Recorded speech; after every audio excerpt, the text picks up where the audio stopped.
Hi, I'm John, This is Nick. I'm Andrew. and welcome to episode number 9 of the J&A podcast. Today we're doing another look at the whole coronavirus thing going on right now. I mean, I hope everybody's out there is staying safe, especially with the numbers being what they are. We've got over 1.6 million cases here in the United States, over 5 million worldwide. Shit's crazy right now, and that's it. I hope everybody's being safe. So, Um, this is something that I thought we had to do another episode on because it's literally changing the whole entire world right now. mm, Um, I know I'm going to be saying like controversial things. I'm sure they like all three of us probably will be. I just want people to know that like I don't want anybody taking anything the wrong way. Like I do not wish harm towards anybody. I really do hope people are out there are being safe and they're taking like the extra precautions, all this and that. But like I said, this virus is just literally it's changing the entire planet. Like it's entire countries are on lockdown, and we've done is it 5 or 6 episodes or whatever, not really talking about it. We had that one episode where we talked about the coronavirus in sports, but coronavirus, the COVID-19 or whatever, is taking over the country by storm, a lot more than just sports. we're certainly living in a time that will be mentioned in history. Yes. A long period of time, absolutely. And a thought, by the way. I mean, back when I know the Spanish flu happened in like 1918, I believe it was, and then SARS, and then H1N1, and all that crap that came around. I don't believe, and Andrew, you hit it on the nail. I don't want anybody to take it personal. I do wish everybody to be safe and take the precautions that's necessary, but I don't think it's any worse than. I think it's a lot less worse than H1N1 or SARS or anything like that. But I mean, this is more of like an over exaggeration to why things are still closed down. That's just my opinion. Yeah, I agree with you, Nick. Like, this is the reason why I first wanted to state that when people are losing lives, like, there is no such thing as under or over exaggerating. There is no such thing as playing it down. I mean, people are dying.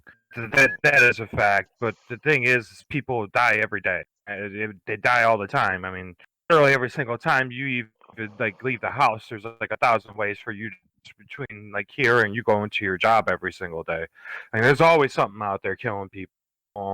Thought this when this originally came to the country, and when we were doing our first podcast, is when it originally came to this country. We thought this was going to be like the bubonic plague or some shit. Thought this was going to kill a shitload of people. I was even hearing one specialist talk about they were thought by this time May that we were going to be seeing body bag streets. Obviously, that just doesn't seem to be. Well, depends on where you are, really. I mean, let's face it, New York, they still have refrigerator trucks outside storing dead bodies. New York seems to be about the worst out of it, city out of the entire country, and probably because they're sitting there jam packed on top of each other in fucking buildings and shit. Yeah, New York is actually leading with 359,000 confirmed cases with 23,000 deaths. If you think about it, New York, Los Angeles, or I should say California in general, those are big, like, traveling destinations. I mean, people from out of country, they come to the United States. New York is usually one of the top dogs because of New York City, and California's got a lot of tourist areas, and everyone wants to go see Hollywood or whatever they have you. But I think that would probably be the biggest reason why. And of course, you go to New York City. I've never been there personally, but I know quite a few people that have been. You're literally walking on top of each other, especially in downtown New York City. I mean, this city that never sleeps. 3-4 o'clock in the morning, the streets are filled with people. And I mean, so it has a big in it as well. Yeah, they're all sitting there just stacked on top of each other. Literally, they're all and they're breathing the same exact air. Like there ain't, anywhere they go, in New York City, there's just hundreds of thousands of people there, if not thousands. I don't think human beings are to live like how people are living in New York City at all. California seems to be California looks like they're not as being as bad as what they originally thought because a lot of people turns out had it, didn't even know they had the COVID-19 and never got tested. So they ended up finding out the number in California is a lot lower than initially thought. But I think that is the main reason why it is like that. New York City is they're just stacked on top of each other. Like when you have any kind of disease that comes around and it's infectious like that, you have people that were just stacked on top of each other like that. You're just asking for disaster. I Well, agree. I 100% agree. well, that's it. Any highly populated area is always going to be, uh, hit harder by something like this because that's it. There are so many people cramped in. Like in Michigan, like most of the cases right now are down in Detroit, down in the city, and then we've just kind of got it's almost like pepper flakes across the rest of the country, or rather the rest of the state. I'm sorry. Right, right.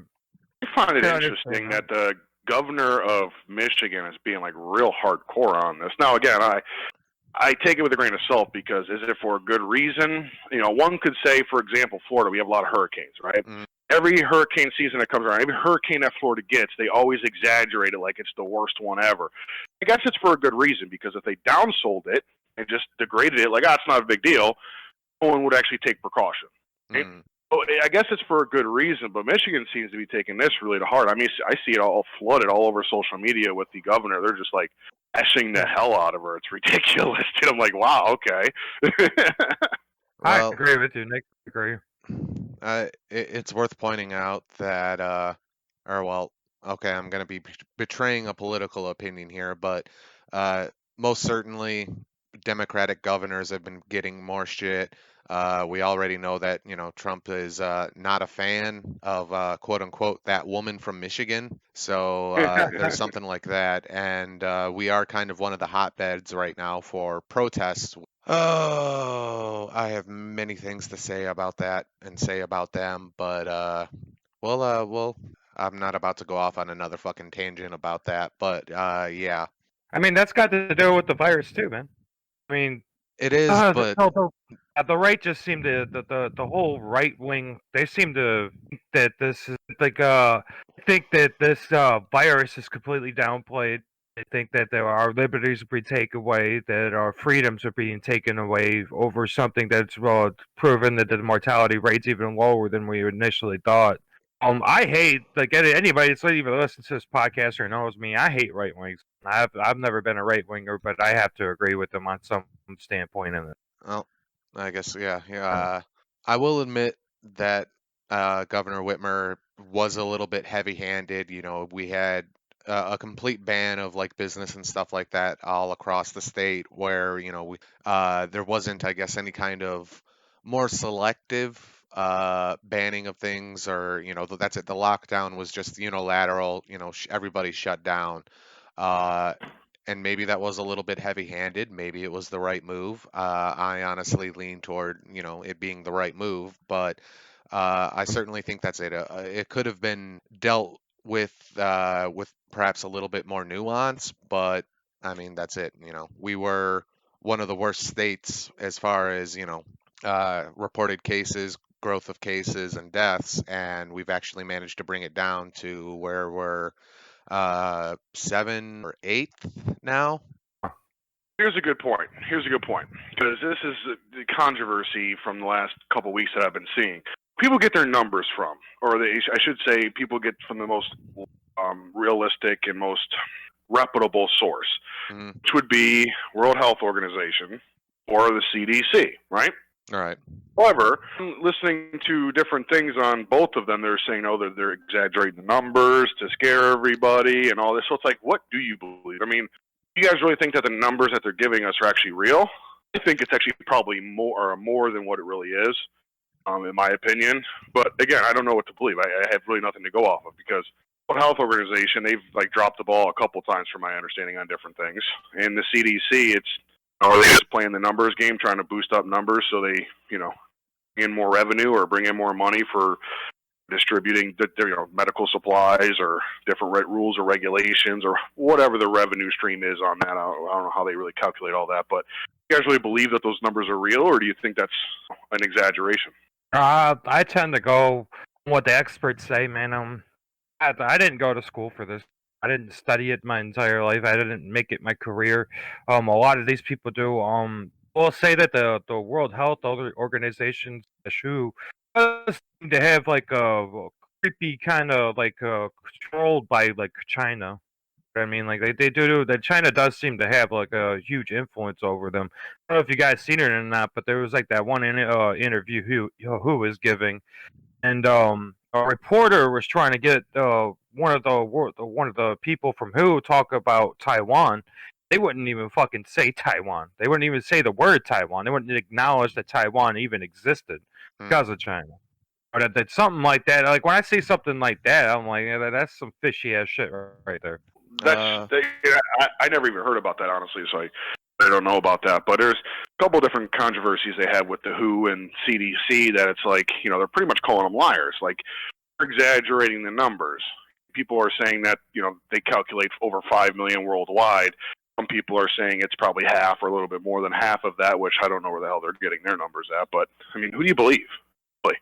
You can't look at those sources, and you can't really use them as a good guide. The fuck can you? Where can you go to either true information or right information? You know what I mean? Who can you? Well, I mean, the first thing you ask like that is why is the source being discredited? And I understand the current conspiracies are that the hospitals just in general are saying a death is COVID-19 because they're getting money for it, which there's a nuance there that people aren't respecting. And like, I guess, what's the point of falsifying the numbers? Like, okay, yeah, you can falsify them to try and push an agenda, but you have to also remember that the WHO is not a U.S. ran thing. I mean, yeah, our version of the World Health Organization is the CDC, but I mean that's it. Why do we believe that they're lying so much? Like personally, I think the numbers are probably within 20,000 plus or minus. That's it. I don't understand why we're trying to discredit the source. Well, something I'm trying to. It's just something I hear and see that a lot of people, kind of bring up, and it's like, okay, well, I see multiple people. If one person calls you an asshole, I'm really not going to take their judgment. But if 10 people call you an asshole, I might start thinking you might be an asshole, right? Yeah. You know what I mean? So it's like kind of a volume thing. You see people saying, oh, they're throwing this article and this article, oh, this is their agenda, this is their agenda, and I haven't done too much research, so I don't really have an opinion on whether they are not credible or not. It's just a kind of a thought that I had because it's I look at the odometers. There are credible people. It's not just people sitting on their couch wearing the tinfoil hat screaming that out. Like Elon Musk just did it too, but not too long on Joe Rogan's podcast said that they're doing that. If somebody's dying, say, of a heart attack, and had COVID-19, they're listing it as a COVID-19 death, and so on and so forth. I mean, again, I kind of agree to that. I don't know about the heart attack, but let me give you an example. If you got kidney disease, right? Stage 2, stage 3, whatever. You get COVID-19, which, affects your immune, affects, different parts of your body. So if you die quicker than if you would have just had the kidney disease, you can pretty much chalk that up to the COVID-19. Although, yes, you died of kidney disease. That's a natural cause. But if you didn't have the virus, you wouldn't have died that quick. They had a lot more time. So I kind of agree with that. People, the hospitals that are declaring COVID-19 deaths all over the place, kind of agreed on why. Because if they have the virus, it's literally expediting that disease that you already have and making you even sick. I mean, I honestly don't know. I'm not no doctor. That is a question that I think that it's going a lot of journalists are probably going to investigate too if they are doing something like that. Because if they are doing something like that, then there is something like wider going on. They are taking away people's fucking freedoms over things that people are dying regularly every single day. Anyways, I mean, 500,000 people die each and every year of cigarettes in this country. Just in this country, and we don't even fucking flinch. Let's see people out there holding guns, saying "Stay away from stores, don't buy cigarettes." What about the opiate crisis? How many people are dying from popping pills? You know how many people I know have died from popping pills in my 30 years of it? So many. I know more people have died from popping pills than anything else. We're doing no war against pills or anything like that. Give people the choice. I think that's what we should be doing with this virus. Is we should be giving the people the choice if they want to go outside. Like, hey, this is very serious. Be infected. stay home, and if you do not want to stay home, you're increasing your effect. I think we should be able to give people that choice. I'm not disagreeing with the choice aspect, but all the other things that you just said are self-inflicted, or of course forcibly inflicted against you. Pop a pill, you die. That's your own fault because you knew the consequences of popping that pill. Someone What shoots about you in the cars? face with it. A car accident. Well, there comes a time where it's a risk or reward. You need a car to get back and forth to work or back and forth to the grocery store. So yes, do have to risk yourself in order to have those luxuries of life or to have your necessity. I mean, when you say choice, and by the way, you have a choice. You're right. If you have a choice to go behind a wheel and drive that car, and you have an accident, you controlled that aspect to an extent, right? Or unless it was forcibly, came upon you by somebody ramming you with their car. When it comes to the virus, I have a choice. If someone has the virus, for example, they say, "Fuck your laws, I'm going out." Taking my choice away from me because I might just be at the grocery store buying meat for my family, and you're over there coughing and sneezing on the fucking water. That you are forcibly giving somebody. Mm-hmm. I mean, you are literally taking that choice away from others because you want to be an asshole. I'm not saying that person should be martial law to their home. It has to be a happy medium. I believe that there should be some kind of you could get tested. Everybody should be tested first of all before you go to work. I mean, there's so many companies that have rules before you can even walk in their office or building. Your temperature. They answer some questions about how you're feeling, and this happens every day. You know what I mean? So I get what you're saying, dude. I get what you're saying, but as soon as you stop making it a choice, you're no longer. That's it. I mean, I know it sucks that people are assholes and they do that. But as soon as you force people to do something, we're no longer a free country. We're gone. That freedom's gone. What would you rather have? Would you rather be safe and have no freedom, or have freedom but not be safe? I would personally rather be free. No, I basically, you're basically playing Russian roulette. By the way, go ahead, John. Yeah, like that's an argument that lacks any and all nuance because this isn't something, like Nick said, this isn't something, where there's a choice in the matter. Like, okay, I go to the grocery store, uh, and not even somebody walks in sick, but, like they're an asymptomatic carrier, which this is actually something I want to bring up. Presently, we don't know why some cases have symptoms and why some cases are asymptomatic. And until we can put a nail in that, uh, that's it. We need to be regarding this as any potential contact could be a fatality. But that's it. Like Nick said, say I go to the store, somebody's an asymptomatic carrier, they pass it on to me. Okay, I'm asymptomatic, or either or, it doesn't really matter. And then I pass it on to my 70-year-old grandmother who has COPD, and that's it. There's too much dice rolling going on right now, and I completely understand that this is meant to be a free country and stuff like that, but we're not dealing with an enemy that we can readily counter. Like, this is not something that we can really put a front up against, at least not yet. And the only way to mitigate this has been social distancing, has been lockdown, stuff like that. And as far as surrendering liberties, we're not giving them up. We're just trading them in for a little. Like, if they don't give no. no. Hey, if things don't get back to normal once, this shit blows over, or once we find a way of mitigating, the damage or contagiousness of it, then there's going to be more deaths from rioting rather than just fucking, COVID. That's just the problem, though. The history has proven this time and time again, once you give a government a certain amount of power, they don't give it back. We started this country being completely free. I mean, now to the point where it was just like what happened after 9/11. Like after 9/11, they passed laws to kind of take away our privacy. They allowed that to happen because everybody was scared they're gonna get dying on an airplane, and the next thing you know, like you don't own your data anymore. You can sit there and tap your phones. Like people, it's a joke nowadays. You could literally go on your phone and be, "Hey, phone tap. What's the recipe for pancakes?" Or now it's like a wide joke. And Eric Snowden tried to tell us like, "Hey, they're spying on us regular," and he even seems to care. It's a fine line that we're walking between like being free in a military dictatorship, and once you give them all these freedoms that you're allowing them to take, I don't understand why you guys think it'd be just so easy to get back. I'm not saying that they should have the power to literally lock you down in your house. I'm not saying that at all. But That's there what's comes a going time. on. No, it's not. It's really not going on. The fact is, you're not. For example, Florida, we're pretty much wide open. Even during the lockdown, you weren't going to jail because you were riding out. I mean, they would stop you from going on the beach and say, "Hey, look, you can't go on there right now." And hey, for good reason. It's comes a time where it's not really taking your liberty away; it's taking the ability of assholes creating a bigger mess than it's already going on. The fact is and I use this quote from a movie: "A person is very smart. People are fucking retarded."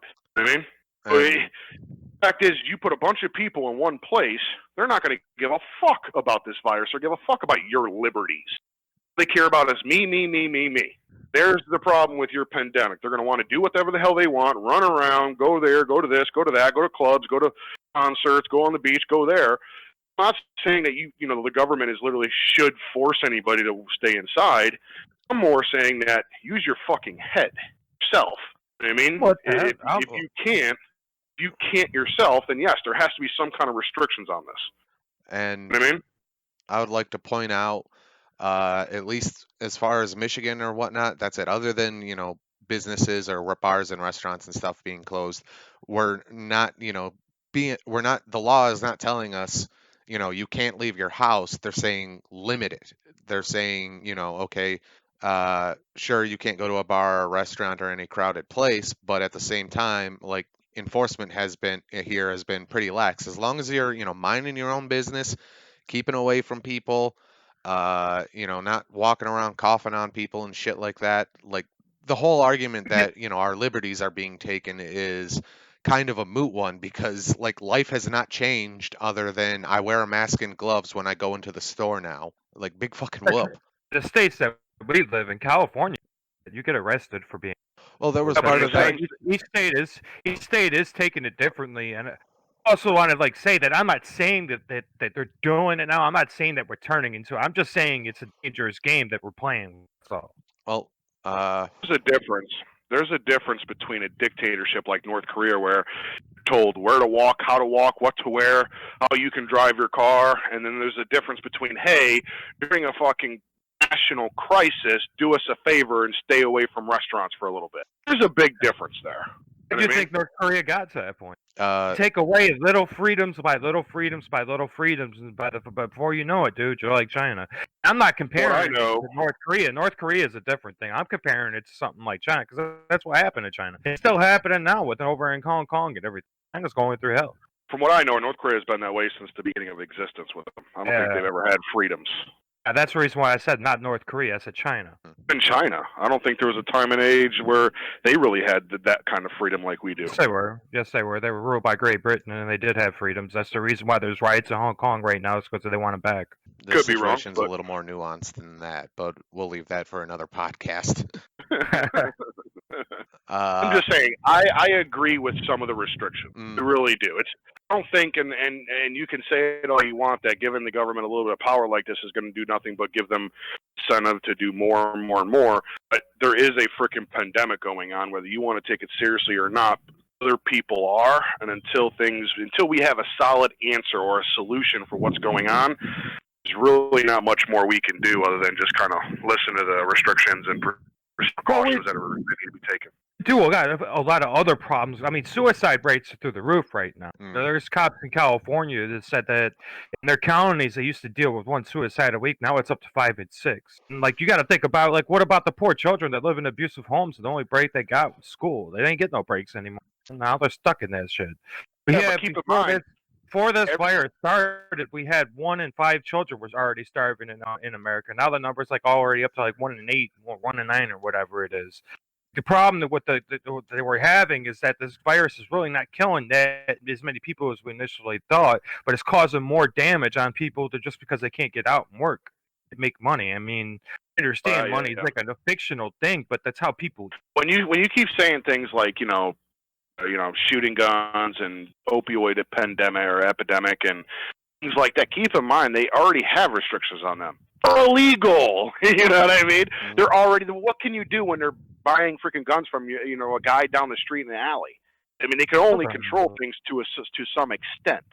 Same thing with the opioid epidemic. I mean, yes, we all know heroin is illegal. Nowhere in the country of the United States of America can you legally go buy heroin.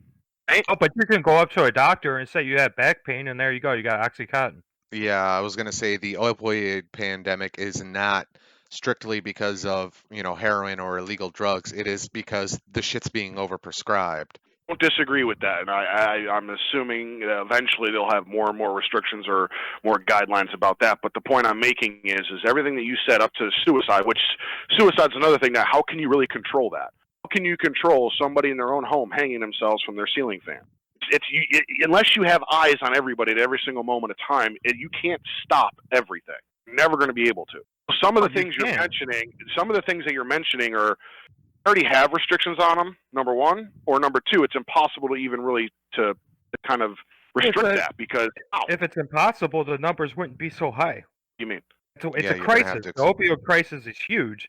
If we had all these restrictions were doing so well, we wouldn't have the problem. Wouldn't be as huge as it is right now. I'll give you another one that's huge in this country, man. School shootings. I mean, all our children are dying, getting shot at schools. Like we don't even blink an eye on this, man. Had people start coughing and dying of a virus, and we start locking them inside. say they don't blink an eye.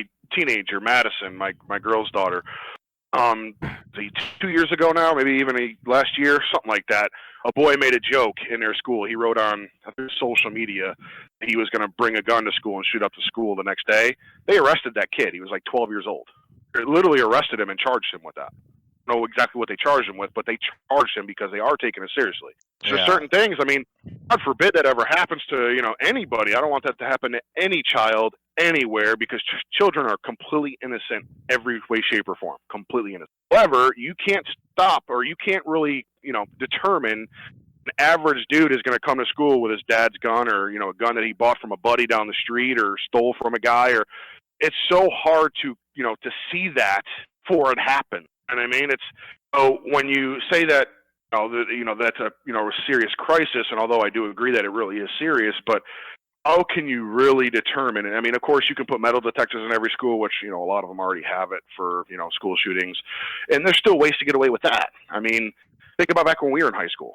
Our high school didn't have metal detectors, by the way, but we were smoking weed in the bathrooms, and we were raising hell just about. We did whatever the hell we want in that school, pretty much. So unless you're literally going to start implementing things like that, and even then, you're still going to have them. The numbers might go down a little bit, but you're still going to see that happen. Those are just things that happen, and unfortunately, and I don't wish this upon anybody, but those are things that are just sporadically happen. There's really not much I, or even the government can really do unless they're literally watching over everybody at 24/7. It's literally that hard. There's something they could do. It's a mental health epidemic that's taken over with the school shootings. There's something they could do. They could give a fuck about people's mental health and take it a little bit more motherfucking seriously. All these people, what is it? Like 8 out of the 10 people or 9 out of the 10? I know it's some like crazy ass high number. The people that do these mass shootings are on prescription drugs that they probably shouldn't even been on to begin with. There is a solution there. Just because we're doing it doesn't mean there isn't one. I'm not saying there isn't a solution to decrease the amount of school shootings or decrease the amount of opioid overdoses or decrease suicides. You're never going to come to a point where it literally takes it all away. You're never going to go bring it down to zero. Never going to go there.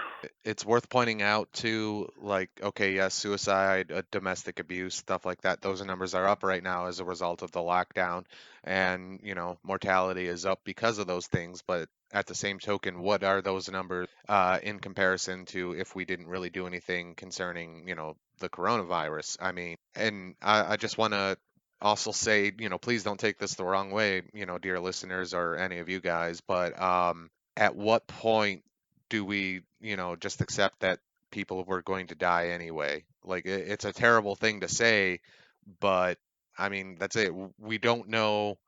We don't really know how or what, the pandemic numbers would have been if COVID-19 was untreatable. And I'd like to point out that the death rates that we have for the coronavirus and stuff like that, those are all confirmed and treated cases. So that's why, mortality rates are low. Also for numbers right now, this is after 5 or 6 months of, lockdown and shit like that. So the numbers right now are reflective of steps taken against the pandemic, and it's hard to sit there and compare it to other pandemics. It's hard to compare it to other pandemics because we just don't have all the data yet. Like, I mean, people compare it to the Over with you. Spanish flu or H1N1 or any of that. Actually, I think those were the same anyway. Um, they compare them to those, but you remember, we've had several years to collect all the data on that stuff. COVID-19 has already killed, over what, 500,000? 300,000, 343,000 worldwide. And that's only, 5 to 7 months. So, I mean, that is a very fair point, John. That's one of the things I was trying to bring up is that we really don't know all the numbers from this thing yet. Like I said, I mean, how many people out there got it? We don't even know. Like, they're starting to think that number is a lot, really high. I don't know. I'm not too sure what the number is because obviously we don't have it yet. You know what I mean? So I do know that I do want people to be safe. I don't if this disease was something that would have killed whatever, like 30% of the people that it infected or something high like that, 30-40%, where it's killing damn near half the people that it's infected. I mean, that you would have had a serious ass pandemic on our hands without our pandemic team that Trump fired, obviously, before this happened. And how long it took us to cut off travels from China, from any other country, let alone China. I mean, Florida for the longest time was allowing travel from fucking New York. I mm, mean, yeah, before, I've seen that this numbers are not as high as it originally thought, but when this pandemic first started, I was like flabbergasted about how we were tackling. I was seeing, in Florida, in South Florida, like one of the essential things that we have is fucking pool cleaners. Like, how in the flying fuck is a pool cleaner an essential job? Like, yeah. I see somebody saying, I see somebody saying, well, it could spread germs. Like, come on, man, people are stuck at home. You tell me they can't fucking take care of their own pools? That's absurd. I don't I think we I really agree. knew what essential was or not. But hmm Nick, Well, there's an argument for anything to be essential. I mean, the fact is a job is a job. You work there to make money and to be able to provide for your family, which is essential. And I mean, so you break it down and you go to if you look over the nuts and bolts of all of it, I mean, you can really classify anything as essential because if it put foods on your table, helps you provide for your family, obviously it's essential. And I mean, Uh, that's an argument. It's hard to kind of have, number one, because who are you to tell someone, hey, your job's not essential? You got to sit there and collect unemployment while I go to work and make my full time wages. It's hard to do that. I'd like to I just agree. take a moment. The podcast that we did on sports, I said that sport or the sport industry really didn't contribute anything to the economy.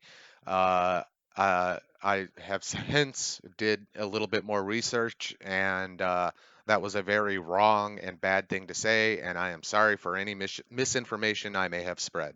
Hallelujah. Man, at least you actually did research into it and it meant that you were wrong. It's Absolutely. better than 80% of the people on this fucking planet. I agree. I definitely agree.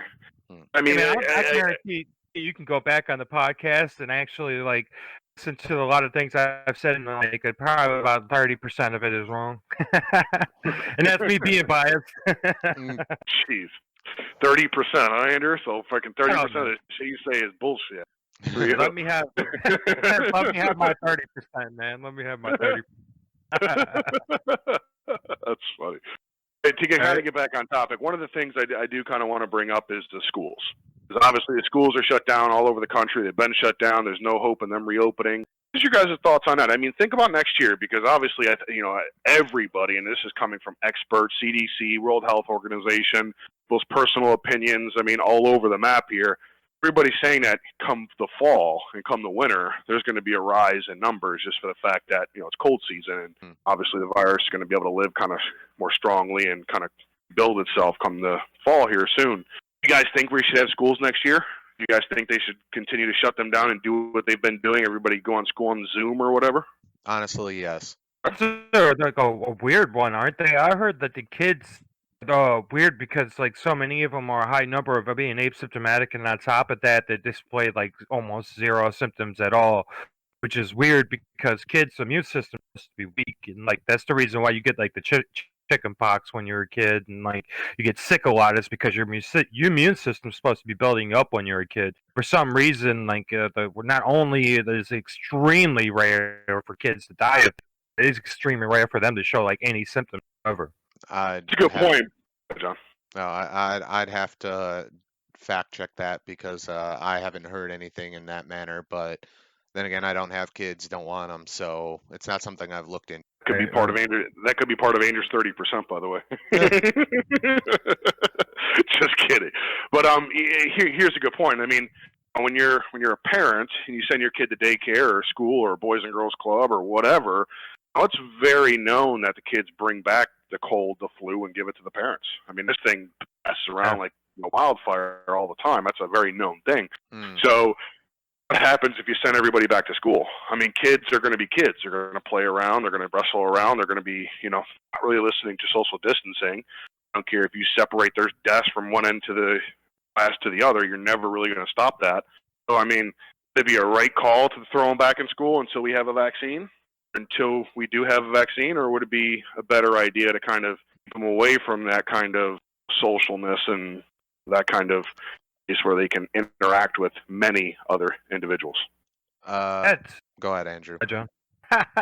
I think it's very important to interact, man. I think it's very important for kids to be around other kids. I think it's very important for kids to be around people in general because it teaches them those skills. I've personally people that have not like been homeschooled and stuff like that when they were young, and when they become adults, it become like really awkward. They don't really know how to communicate with other people all too well. And the longer you're gonna have like the kids just doing nothing but staying at home, I don't know. Kids ain't designed to be like that, man. Kids are designed to be outside. They're designed to be playing. That's the way. I mean, when we were kids, man, all three of us, were you ever inside? The only time we were inside is like on a bad winter day playing video games. Beyond that, 90% of the time we were outside playing.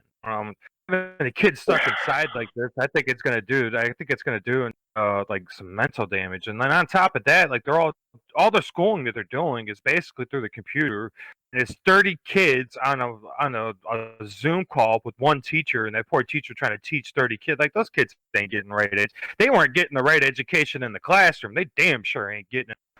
I definitely agree with all that. But I mean, what do? I mean, do you risk throwing all the kids back in school, especially before you have any kind of vaccine or real solid solution to this? Even if you're taking it seriously or not, whether you're the parents that don't believe this is a big deal and you think this is all conspiracy, whatever your beliefs are, when you start, and I agree with for especially for a child that involvement in playing outside and involvement in socializing and interacting with other kids, that's a big deal. So there is definitely consequences for cutting it out of their life for an extended period of time. I mean, again, this is between a rock and a hard place. What do? Send them back because of that? Or do you kind of wait until there's actual solution to this pandemic? I honestly, I agree with John. I don't think they should go back until there's at least a vaccine or a real concrete solution on it's actually okay. There's no threat that you're going to get it or no threat that you can die from it. I believe that they should not be able to go back to school until that happens, because schools, if you want to talk about socializing, schools is the top of the list, above bars, above clubs, above concerts. I mean, schools are top dog in that. What are you going to say about it, John? Well, this is, I guess, broadly applicable. It's not just schools, but let's take a minute and go through things. Okay, so we send kids back to school. So that's a bunch of people congregating in one place, but it's not enough to just send the kids, teachers, faculty, support staff, stuff like that. So you send the kids back to school. You send the teachers back to school. You send the office staff back to school. You send janitors and lunch ladies and stuff like that. All of these people constantly mixing and being exposed to each other, and you can try and do social distancing, but let's face it, most schools are pretty cramped just to begin with. So like you're shooting yourself in the foot.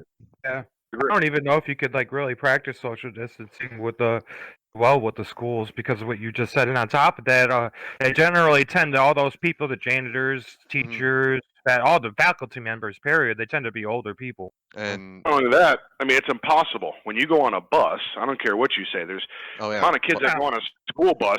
You don't have 6 feet. You know what I mean? You don't have 3 feet without touching. mm, You know what I mean? So it's literally impossible. Of course, you can put a restriction on saying that parents have to drive their kids to school. There will be no bus rides, even in oh, school. I mean, look at the lunch tables that kids sit at. mm, Chairs are right next to each other. They have feet at the most. You know what I mean? It's That's a good point, Nick. big risk for not much reward, in my opinion. Now, and I do agree with you, Andrew, when you say it's very important that kids have socializing skills and develop that and play outside and able to interact with other kids and kind of learn those things that they need to develop as a human being and as an adult. But it comes a time where you got to kind of look at things two ways. What is the risk? What is the reward? And education, man. Education. It's so fucking important. right, We because are they're getting that damn in near schools. dead last. We're like damn near dead last in every single category when it comes to like first world countries. Dude, we were fucking retarded here in this country. Yeah, And the lack of education kids are getting right now with the lack of education they were getting to begin with was terrible. Now it's fucking criminally terrible. Being serious, like that's serious shit, dude. Like we're already a really dumb country, and we're just only gonna get dumber with. yeah. So Not only that, man, you got to think about too. You also have to think about the single moms out there that are trying to raise kids, and the only time that they're able to go to work is when their kids went to school. You know what I mean? Like my mom was, me and Nick's mom was like that. You know, they're out there. They not only can they not, were they not, like even if they can go to work, they can't. Like a lot of moms that just can't afford babysitters and shit like that. They relied on the school just so they could put food on the table. You know, now where are they at now? No, I mean, you hit it on the nail, Andrew. I mean, especially with what's been going on with the virus over the past few months. I mean, even in January or whatever, whenever they shut the schools down, excuse me if I'm off a little bit, but I think it was January or February when they did that, there was already people missing work because they don't have the babysitters like that. They don't have the money to spend. And I know you guys don't because neither one of you have kids right now, but I know how much it costs for a daycare, and I can barely afford that shit. I mean, they want like $160, $170 a week. That's ridiculous, man. It's like, what the hell do you think this is? You want me to spend $700 a month on daycare? Holy hell! Yeah, break. You know what I mean? I'd just like to Side jump? or throw in there that if I had to deal with children all day, $700 on the cheap. Well, Reasons I'm not working in daycare. okay. Well, you could say that, but I mean, and by the way, I'm sure there's many that agree with that. But and I'm not saying that they're overvalued or charging you out the ass. It's they're increasing the money based on the times and age we're in. Mm. I mean, yeah. I mean, if you think about it, and by the way, daycares are. I can't stand daycares. You got a bunch of kids running around, snot blowing and sneezing and coughing, and it's nothing but a fucking disease fest in there. That's my opinion. Whatever. But the fact is, I mean, back in the day, and I don't really remember how much my mom or me and Andrew's mom paid for daycares or anything. But I mean, you get a babysitter for $20-$30 a night. People will laugh at you if you try to do that nowadays. They want $15-$17 an hour. You know what I mean? They want a friggin' full-time job doing it. And it's first of all, anybody now with what's going on, just the pandemic, but in general, what's going on with the world. I mean, in the country especially. Who do you really trust? Seem to be handling it a lot different than other countries, and I think that's something that's worth pointing out because we've been basically just saying it from our point of view, which is the United States. You do have countries like Japan. Japan's like I think it either did reopen back up fully or is about to. Japan seemed to be one of those countries that handled it extremely well. They seem to be right on top of the testing. The numbers seem to be really low. Like I said, they seem like they're about to open right back up. Like, have you guys heard about that? According to some of my Japanese contacts, they're doing staggered opening of things. They're not just throwing the gates open and that's what it is, but things are slowly opening up in Japan, just like China or South Korea or even North Korea, because that's it. They're very tight packed, major social centers, stuff like that. They are No, being no, careful. I do have some victory numbers at hand. here. Go ahead. Let's see. For Japan, they had 16,569 cases, 825 deaths. Yeah, and this is total. So Let me that's it. let me Yes, throw this out Japan. there to you. Hmm? Let me throw this out there to you guys. When it comes down to a lot of people are saying, like, there are other countries, Italy and things, places like that, France. I mean, they're taking a pretty big hit just like we are over the course of the last few months. Some of them chalk it up to being unhealthy. I mean, United States, we're like one of the most unhealthiest countries in the world. I Yeah. mean, we're like we're down there. I mean, we're down that list. I know Japan, Spain, even I think Italy as well. They're like one of the top healthiest countries in the world. So, do you think with how the virus affects people that already have either lingering conditions or up there in age and have other conditions, respiratory conditions that they're already dealing with, do you think that has a role into them kind of being more lax on this? I would think so. Italy is one of the worst countries. And Italy got hit hard. They were like losing thousands each and every day. Mm. A lot of the reasons, probably the reason why that was, is because got a lot of smokers over there, a lot of drinkers. I do think that health has a huge thing to do with it. Like, we have a huge obesity problem in this country, and that's I think they're starting to figure out that it's more triggered towards people that have like diabetes, and then people that are on the obese side tend to be the people that die from this. No, but obviously people that have pre-existing respiratory conditions too. So yeah, I do think you're right with that, Nick. I think the health is one of the biggest reasons why we're having such a big problem with it in this country. And on top of that, our healthcare system can joke. Uh, And I do, John. oh. I'd like to point out that yes, your general overall health is going to be a contributing factor when it comes to any disease or malady.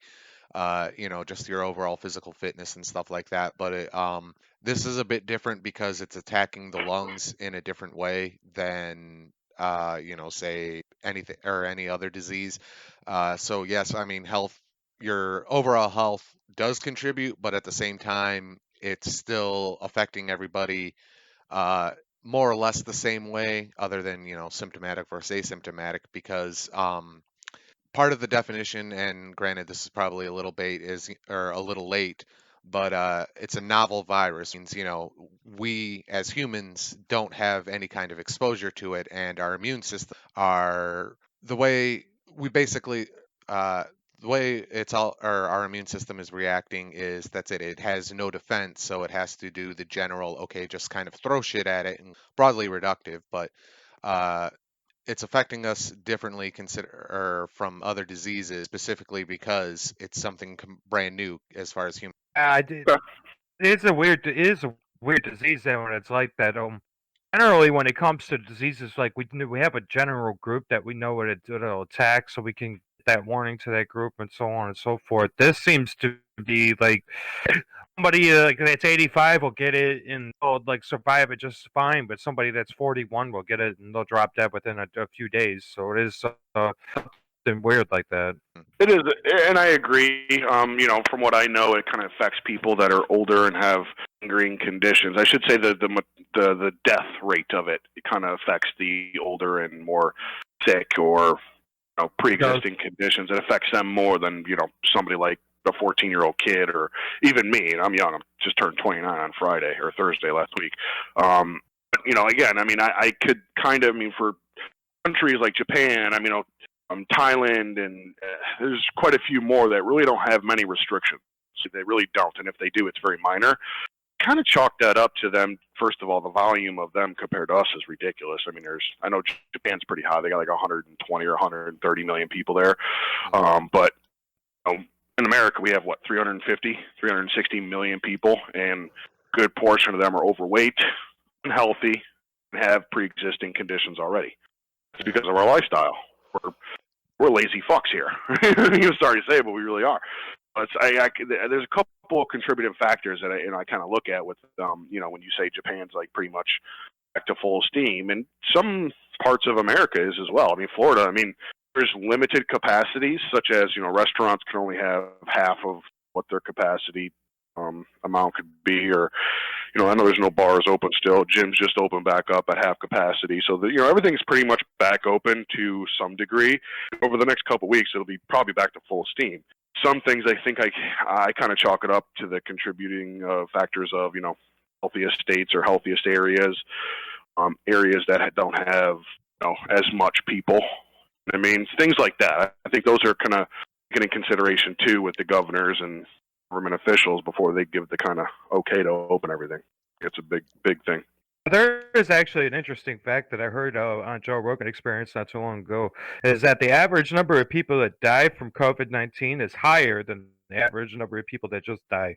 So that means Sure. the average number of people that die, average number of age of people that die, higher than the average number of people that usually die. I think the average number of people, age of people that usually die, it's like, I don't know, something like 55 or 60 or something like that. And like with COVID-19, it's actually like, I think with people with COVID, it's something like the average age is like 65. We could chalk that up as age is 30% right there, but the point still stands. It's something around the average age of people that die from COVID-19 is higher than the average age of people that die, period. We understand what you mean. We understand. Just don't listen to the numbers that he's giving you, but we do have to really understand what he's actually meaning by that. Like I said, that's Andrew's 30% right there. We're just going to talk that out. I do know the fact what I said is true. I'm just not too sure about those numbers. Funny. Fact check. All right.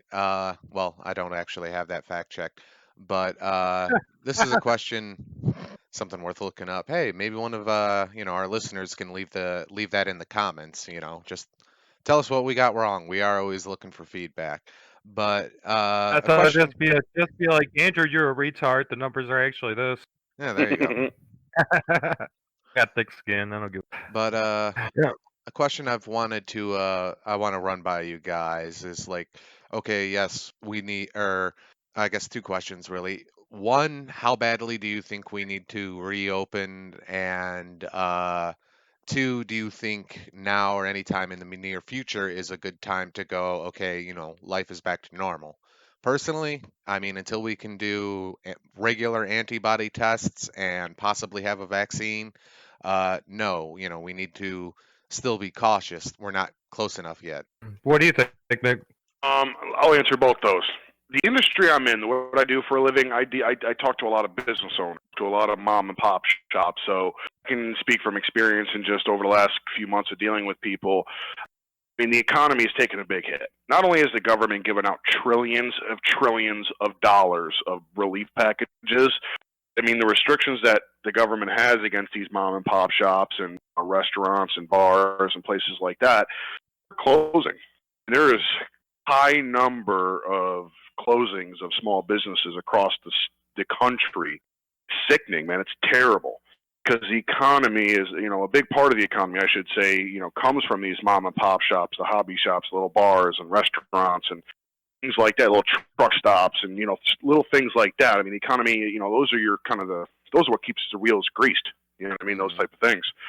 To answer the other question is, it's stuck between a rock and a hard place. It really is. I mean, who's to say your health is not as important as someone else providing for their family? And I mean, it's kind of a catch-22 here. I really don't know how to answer that. I mean, it literally gave me decision-making on this. I would say, go back to work at your own leisure. You want to go back to work, go ahead. If you don't. Now, it's the money that always becomes the problem. The people that say no, they're always going to expect them to be paid for a full-time wage or what have you. And your big, companies or corporations, IBM and fucking Toyota and Amazon and Walmart, those type of corporations and companies, they can survive off of their capital. I mean, they can still pay their employees for at least a couple to few months without really hurting or affecting their own paycheck. Sam? But your mom and pop shops, they can't do that. They live off of everyday revenue. Imagine your little mom and pop cafe.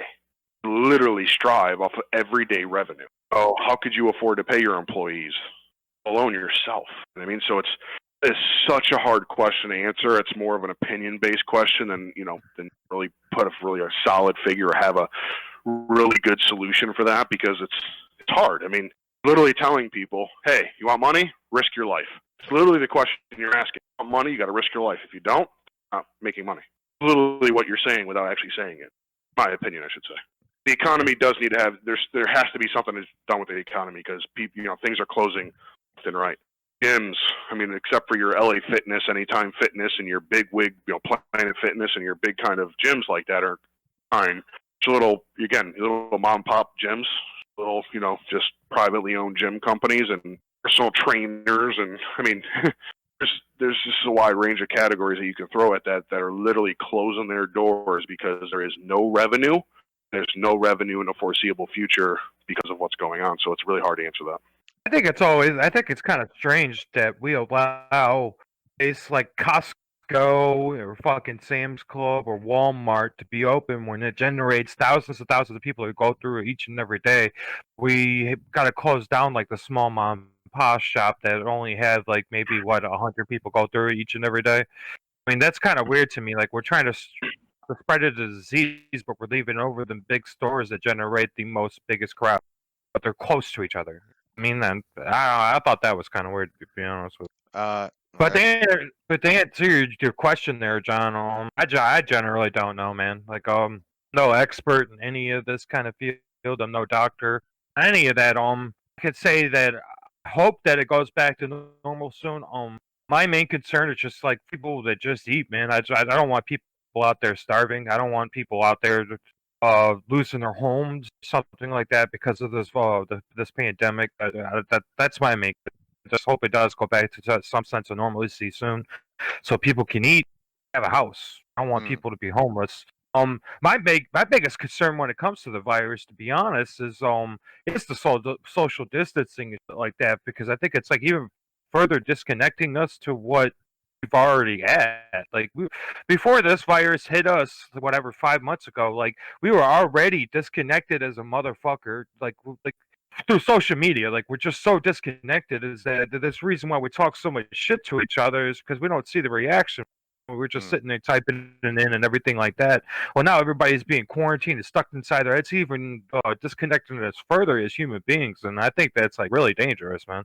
We're gonna lose our empathy in that. I think. An oddly philosophical Oh, that's kind of. approach. Yeah, I know that was kind of a little bit off topic, but I just felt like I had to get that out. But you, John? We're not ready. I mean, God honest, we're just not ready to, throw open the gates. And I would some restrictions recently lifted here in Michigan, and even the first thing I thought was, okay, is this the right move, or is Whitmer starting to cave to the protest? Those And protests are fucking weird, man. if I, yeah, anyway, uh, but I mean, yeah, at some point we do have to really start considering, things from the standpoint of just returning life to it. It is kind of breaking people, the whole quarantine or lockdown. Yeah, that's it. But we're not ready. Testing, we're not doing. We don't have nearly the enough capacity to do testing, despite what our orange president says. Uh, we don't have even the right kind of testing because let's face, like the only testing we have right now, it can only tell you if you have the virus. It doesn't tell you if you've had it, which is what we need antibody tests for. And we really do need to start looking into some kind of vaccine, or well, we are looking into some kind of vaccine, but that needs deployment just because that's it. It's killing people, and the worst part is that we're starting to discover that it's not just, or people who have it and survive might be permanently fucked up for the rest of their life, and it's fucking up their lungs. And well, I don't know about you guys, but I kind of like breathing. But I that's it. We're heard not those. ready. We're not ready, and we're not gonna be. I mean, we're moving in the right direction. We're just not there yet. I heard that they're even starting human trials for the vaccine. Not too sure. Like again, that could be my 30%, but that's whatever. No, I can actually back that up. There have been a select group of human vaccine or trials for a COVID-19 vaccine. Ah, see. Hey, I something. mean, that's really quick, isn't it? It is. Most vaccines take many, many years. I think the average number is like 10 years. Successfully or test the vaccine and get it through, all the red tape concerning putting it into production and stuff. But that's it. It's I do want to say this for everybody. I do want to say this for everybody. Anybody that actually got the test, because me and Andrew and my girl were tested last week. It is fucking terrible. Straight fucking terrible. They stick this 6 to 7 inch fucking tube up your nose. I don't mean they stick it just like tip of your nose to where it's okay. I mean, no, they fucking jam it up there and they swab it for 5 seconds. It literally feels like they're trying to stab and pull out your brain. Fucking just terrible. It's terrible. It's not good. It's like, I gotta hit the back of your throat, and then she went to go put the swab up my nose. I'm like, bitch, you're hitting my pineal gland. I'm at the back of my throat. What the hell is all that? It's fucking terrible. That definitely wasn't the nicest testing I've ever had, but hey, at least I'm clean. You got skull fucked. That's the only way to put it right there. By the way, that's skull fucked. But I do hope that we start getting back to some kind of normalcy here. I heard that the NFL is trying to go ahead on schedule, just like limited people in the stands. Like the UFC just keeps going about, like Dana White's just like putting on shows regardless. They're just having little people here in the stands. I mean, as long as people can watch it from home, it's going to generate revenue. Nick said down here in Florida, honestly, since this quarantine is basically taken over, I haven't been able to tell too much. I mean, I could tell a difference, but not like when I look at like California, New York. It doesn't seem that serious down here in Florida. Like, obviously, the biggest part is the restaurants and bars being closed and stuff like that. But beyond that, I haven't been able to really tell too much of a difference. Even when I jump on the highway when I go to work, man, like I could tell the traffic is like 10% less of that, and honestly, it's the same to me. It doesn't seem too much different. So. It doesn't surprise me about Florida, though, because Florida was one of the last places or last states to close down, and we were one of the first ones to open back up. So it doesn't really surprise me, honestly. And it's more south to where me and Nick live at, where they were actually a lot stricter with the shutdowns and shit. Me and Nick are just north of that. So, coincidentally, I was actually reading an article that Florida more or less kind of was unscathed despite conditions in the state, and it was a lot of speculation as to why the pandemic didn't hit Florida as bad as it's hit places like Detroit or New York or so on and so forth. I think the warm weather has a lot to do with it, to be honest. Yeah. Well, it's already what? It's already been confirmed that high temperature and humidity, the virus doesn't do well with that when it's outside the body, which is kind of what prompted Trump's whole, oh, what about sticking light down the lungs or anything, but I digress. The simple fact of the matter is that it doesn't do well outside the body, and like part of the reason you see masks, gloves, and the splatter shields. I don't know if you guys got them down in Florida, but you can't go to a cash register now that doesn't have a solid sheet of plastic in the cashier. No, definitely not. But that's probably another reason why states like Texas and Arizona is having such low numbers and shit. I hear Texas has barely even missed a beat. Like they're already having comedy clubs open up and shit like that. And well, Texas is currently number 7. They're actually not far above Michigan. It's a difference of 200 cases, but same thing with. They've actually had a lot less deaths too, which I find surprising. Yeah. Because they're all out they're over in Texas wrestling bulls all the time. That's fucking a bunch of tough sons of bitches. Texas is pretty wide open area. I mean, you got your Dallas and Houston where they're kind of congested a little bit, but for the most part, Texas is a big ass state and they're pretty widespread, believe it or not, from what I know. And I'm looking at the numbers. Dallas, Houston, and San Antonio, man, they're fucking packed. Like I said, except for and by the way, I agree with that, but Texas is a very big state. It's not like New York. Yeah. New York it's pretty big, but New York City is a very small, congested area. Outside of Dallas, San Antonio, and Houston, which is a very small part of Texas in comparison to the amount of area that it covers, it's pretty wide open if you really want to look at it that way. But the numbers for total deaths in Texas will shock you compared to Michigan. There's a little over 1,500 in Texas and over almost 5,300 in Michigan. That's crazy. Yeah. Very big difference. Very big difference. Like, Population can have a huge thing to do with it because I heard the numbers in Montana are like really fucking low. At the same time, the population in Montana is also really fucking low. well, I So mean, you gotta yeah. have a point there, Nick. There's only 470. I don't know. Again, I don't know how true this is. This is based on the World Health Organization and CDC, but 479 confirmed cases, only 16 deaths in Montana. The lowest in the United States, without counting Guam or Puerto Rico or the Virgin Islands. If you just want to count the actual states, Alaska, they have 408 and only 10 deaths. By the way, Florida is not far off from Michigan. You guys got a little over 4,000 more confirmed cases, and you guys got just over half of what we have in deaths. But the numbers are pretty similar when it comes to confirmed cases. Yeah. Not much different. Number 9, by the way, out of top 10, we're number 9 on that list. Most of those cases, like Andrew was saying, those are more south. Yeah. The more south you go, the warmer it is, and that I agree with that. The warmer areas that it is, the less that you're going to have confirmed cases or casualties.